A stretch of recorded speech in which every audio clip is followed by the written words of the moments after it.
चीन के तियानजिन में हुए संघाई सहयोग संगठन यानी कि एससीओ शिखर सम्मेलन में पाकिस्तान की हालत ऐसी देखी गई जिसे देखकर हर कोई कह उठा, यह होती है डिप्लोमेटिक बेइज्जती। मंच पर थे दुनिया के बड़े नेता मोदी, पुतिन और शी जिनपिंग, पर जब बात आई पाकिस्तान के प्रधानमंत्री शहबाज शरीफ की तो सबने उन्हें इग्नोर कर दिया। न कोई हैंडशेक, न कोई बातचीत, बस चुपचाप किनारे खड़े रह गए शरीफ जी। चलिए पूरी खबर के डिटेल के बारे में बताती हूं। नमस्कार, मैं हूं अंकिता शुक्ला और आप देख रहे हैं एफएम न्यूज। समिट के दौरान सबसे बड़ा आकर्षण रहा प्रधानमंत्री नरेंद्र मोदी और रूस के राष्ट्रपति व्लादिमीर पुतिन का गर्मजोशी भरा स्वागत। दोनों नेताओं ने गले मिलकर एक दूसरे का अभिवादन किया, फिर साथ साथ चलते हुए बातचीत की। इस बीच पाकिस्तान के पीएम शहबाज शरीफ पास ही खड़े रहे, लेकिन मोदी और पुतिन ने उनकी ओर देखा तक नहीं। यह नजारा सिर्फ एक तस्वीर नहीं थी, बल्कि पाकिस्तान की गिरती कूटनीतिक साख का साफ सबूत था। गौर करने वाली बात यह है कि ऑपरेशन सिंदूर के बाद पहली बार पीएम मोदी और शहबाज शरीफ का आमना सामना हुआ, लेकिन मोदी ने पूरी तरीके से दूरी बनाए रखी। मोदी ने शरीफ से न हाथ मिलाया न नजरें मिलाई। नतीजा, शरीफ को पूरी समिट में अनचाहे मेहमान जैसा व्यवहार झेलना पड़ा।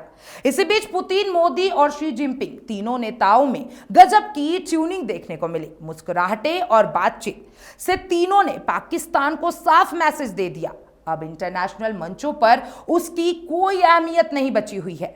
जब एससीओ नेताओं की पारिवारिक फोटो ली जा रही थी, तब भी मोदी, पुतिन और जिनपिंग साथ खड़े नजर आए। करीब 2 मिनट तक तीनों नेताओं में बातचीत होती रही। सबके चेहरे पर मुस्कुराहट थी, वहीं शरीफ अकेले चुपचाप खड़े रहे। सोशल मीडिया पर यह तस्वीर तेजी से वायरल हो रही है और लोगों ने पाकिस्तान की फजीती जमकर तंज कसना शुरू कर दिया है। एससीओ समिट से पहले यह तय था कि मोदी और पुतिन की द्विपक्षीय मुलाकात होगी, लेकिन उससे पहले भी मंच पर दोनों नेताओं की केमिस्ट्री साफ नजर आ रही थी। पुतिन ने मोदी का अभिवादन गले लगाकर किया। दोनों नेताओं ने साथ में हंसी मजाक किया। माहौल इतना पॉजिटिव था कि बाकी देश भी यही मैसेज समझ गए, रूस भारत संबंध बेहद मजबूत है। इस शिखर सम्मेलन में एक और अहम पल रहा पीएम मोदी और चीन के राष्ट्रपति शी जिनपिंग की द्विपक्षीय वार्ता। दोनों नेताओं ने अपनी बातचीत में साफ कह दिया कि भारत और चीन विकास के भागीदार हैं और मतभेद को विवादों में नहीं बदलना चाहिए। संबंध आपसी सम्मान और संवेदनशीलता पर आधारित होना चाहिए। दोनों ने अक्टूबर 2024 में कजान में हुई पिछली मुलाकात का जिक्र किया और कहा कि जब से अब तक रिश्तों में सकारात्मक प्रगति हुई है।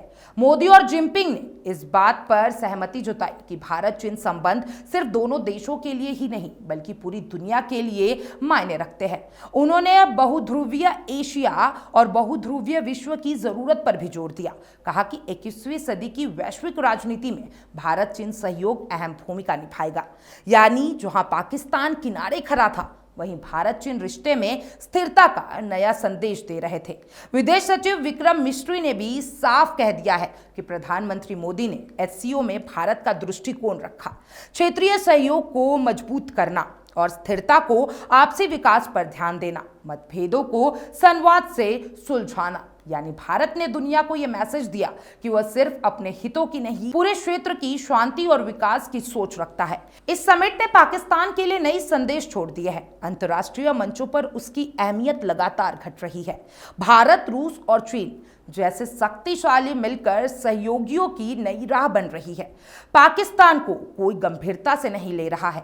सोशल मीडिया पर लोग कह रहे हैं एससीओ समिट में पाकिस्तान का रोल सिर्फ एक्स्ट्रा जैसा था। तो दोस्तों, एससीओ शिखर सम्मेलन में तस्वीरें और मुलाकातें ही सबसे बड़ा संदेश बन गई है।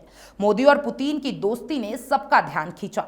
मोदी और जिनपिंग की वार्ता ने रिश्ते में नई सकारात्मकता दिखाई है और शहबाज शरीफ की खामोशी बन गई है पाकिस्तान की सबसे बड़ी बेइज्जती। ये समिट साफ कर रहा है कि 21वीं सदी की वैश्विक राजनीति में भारत और चीन और रूस अहम खिलाड़ी है और पाकिस्तान सिर्फ किनारे खड़ा दर्शक। आप क्या सोचते हैं ये पूरे सिनेरियो के बारे में कमेंट बॉक्स में जरूर बताइएगा और तमाम ऐसे अपडेट्स के लिए एफएम न्यूज के साथ बने रहे।